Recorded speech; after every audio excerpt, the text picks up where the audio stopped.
வணக்கம். பேரறிஞர் அண்ணாவும் இரண்டாம் உலகப் போரும் இந்த தொடரில் அண்ணா எழுதின அந்த தலைப்பு அந்த வெண்கலச் சிலை அப்படிங்கிற ஒரு கட்டுரையை பற்றி தான் பார்த்துட்டு இருக்கோம்.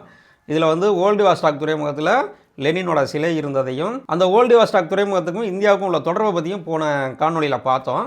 இப்போ அண்ணா என்ன சொல்லியிருக்காரு அப்படிங்கிறத நம்ம முழுசாக பார்ப்போம். இந்த நவம்பர் மாதம் 1942 பார்த்தீங்கன்னாக்கா நாஜி படைகளுக்கும் ஜப்பான் படைகளுக்கும் நேச நாட்டு படைகள் பதிலடி பயங்கரமாக கொடுக்குறாங்க. எல்லா இடத்துலையுமே பதிலடி கொடுக்குறாங்க. இப்போ தான் அவங்க அடி வாங்க ஆரம்பிக்கிறாங்க.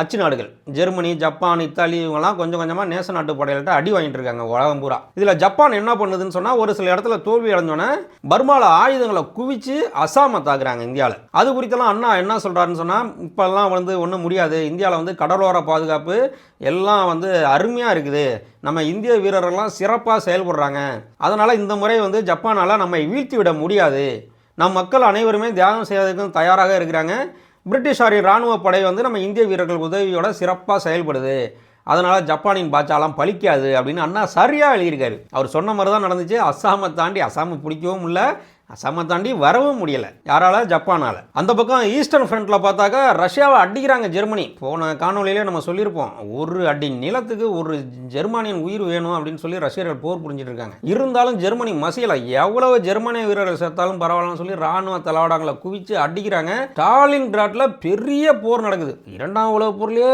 ரொம்ப மோசமான ஒரு போர்னா ஸ்டாலின்கிராட் போர் தான். விக்கிபீடியாவில் பார்த்தீங்கன்னா தெரியும், நிறைய சினிமா வந்திருக்கு. சினிமா ரசிகர்கள்லாம் பார்த்தீங்கன்னா தெரியும், அவ்வளோ அருமையாக இருக்கும். அருமையான வேதனையாகவும் இருக்கும். அவ்வளோ வீரர்கள் தியாகம் செய்வாங்க. ரஷ்யர்கள் வந்து ஸ்டாலின்கிராட்டை விட்டு கொடுக்குறதாவே இல்லை. பயங்கர போர் நடக்குது அங்கே. இதில் வந்து ரஷ்யரோட வீரத்தை வந்து பேரறிஞர் அண்ணா அவர்கள் வந்து நல்லா விவரித்து அழகாக எழுதியிருக்காரு. ரஷ்யர்களின் தியாகத்துக்கு முன்னாடி இந்த நாஜி படையெல்லாம் ஒன்றும் செய்ய முடியாது, எப்படியும் தோத்துட்டு ஓட போகிறாங்க அப்படின்னு எழுதியிருப்பார். அங்கே ஆப்பிரிக்காவில் எகிப்த ஜெனரல் ரோமல் பிடிச்சாருன்னு சொன்னோம்ல, பிடிச்சா அடுத்து சூயஸ் கால்வாயை பிடிச்சி ஏசியாவுக்குள்ளே வந்துருவாங்கன்னு சொல்லி பார்த்தோம்ல. ஆனால் ஆப்பிரிக்காவிலையும் ஜெர்மானிய படைகள் அடி வாங்கிட்டு இருக்கு. ஜெனரல் ரோமலே வந்து ரொம்ப திணறாரு அப்படின்னு வந்து அண்ணா எழுதியிருக்காரு. ஜெனரல் ரோமல் எவ்வளோ பெரிய வீரர்னு நம்ம கடந்த காணொலியிலலாம் பார்த்தோம். அவருக்கு வந்து டெசர்ட் ஃபாக்ஸ் அப்படின்னு பேர், பாலைவன நரின்னு பேர்.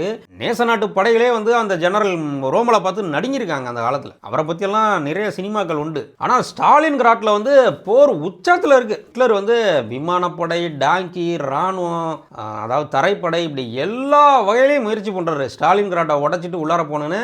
ஆனால் ஸ்டாலின்கிராட் டிஃபென்ஸ் லைன் வந்து ரொம்ப பாதுகாக்கப்படுகிறது, தாக்க முடியலை நாஜி படையினால். இதெல்லாம் வந்து பேரறிஞர் அண்ணா அவர்கள் வந்து ரொம்ப அழகாக எழுதியிருக்காரு. ஜப்பானுக்கு இந்த இடத்துல ஒரு முக்கியமான அடி விழுகுது. அது எங்கன்னு சொன்னால் சீனாவில். சீனாவை பற்றி நமக்கே தெரியும். ரஷ்யா வந்து இவ்வளோ பெரிய போரில் ஈடுபட்டு இருந்தாலும் மாவோ தலைமையிலான கம்யூனிஸ்ட் புரட்சி படைக்கு ஆயுதங்கள்லாம் கொடுக்குறாங்க. அவங்களையெல்லாம் அப்போதைய அந்த கோமிண்டனுக்கு கூட்டிகிட்டு போய் இராணுவ பயிற்சியெல்லாம் அளிக்கிறாங்க. அதனால மாவோட படைகள் வந்து முன்னேறிக்கிட்டே வருது. சீனாவில் ஜப்பானிய படைகள் வந்து விரட்டி அடிக்கப்படுகிறது. இதையெல்லாம் பேரறிஞர் அண்ணா வந்து இந்த 1942ஆம் ஆண்டு நவம்பர் மாதம் எழுதிய அந்த வெண்கலச் சிலை அப்படிங்கிற கட்டுரையில் அழகாக சொல்லியிருக்கிறார். நன்றி. அடுத்த பகுதியில் சந்திப்போம்.